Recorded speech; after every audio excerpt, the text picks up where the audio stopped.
அவங்க love marriage பண்ணுறாங்களா, arrange marriage பண்ணுறாங்களாங்கிறது subject கிடையாது. ஒரு கப்புள் ஒழுங்கா இருக்கிறதுக்கு காரணம் வந்து மேக்ஸிமம் அவங்க ஜாதகத்துல இருக்கக்கூடிய கிரக நிலைகள் தான். நம்ம வந்து இவங்க லவ் மேரேஜ் பண்ணிட்டாங்க, உடனே சூப்பரா இருப்பாங்க, இவங்க புரிஞ்சுக்கிட்டாங்கன்றதுனால லவ்ங்கிறது புரிஞ்சுக்கிறதுலாம் கிடையாது. அவங்களுடைய உணர்வுகள வெளிப்படுத்துனது தான் லவ்வே தவிர புரிஞ்சுக்கிட்டது கிடையாது. சரிங்களா? உடனே லவ்வுன்னோனே புரிஞ்சுக்கிட்டோம், அப்படியே தெய்வீக காதல் அப்படிலாம் ஒண்ணும் கிடையாது.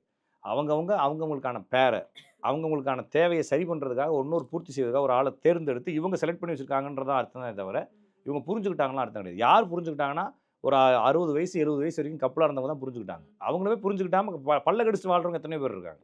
அப்போ ஒரு ஜாதகத்தில், ஒரு ஆண் ஜாதகத்தில சுக்கிரன் எந்த விதத்திலுமே டேமேஜ் ஆகாம, டேமேஜ்னா நன்மையும் டேமேஜ் தான். ஆட்சி பெறாம, உச்சம் பெறாம, நீச்சம் பெறாம, வக்ரமாகாம, பரிவர்த்தனை ஆகாம, விளிம்புல இல்லாம ஒரு ஜாதகத்தில சுக்கிரன் இருந்தா, அவருக்கு இந்த மாரி பிரச்சனைகள் இல்லாமயே லைஃப் ஸ்மூத்தா போயிரும். ஒரு பெண் ஜாதகத்தில செவ்வாய் இது மாரி ஆட்சியோ, உச்சமோ, நீசமோ, வக்ரமோ, பரிவர்த்தனையோ, சந்தி நிலையோ இல்லாம இருந்துச்சுன்னா, அவங்களுக்கு ஸ்மூத்தா போயிரும் லைஃப்.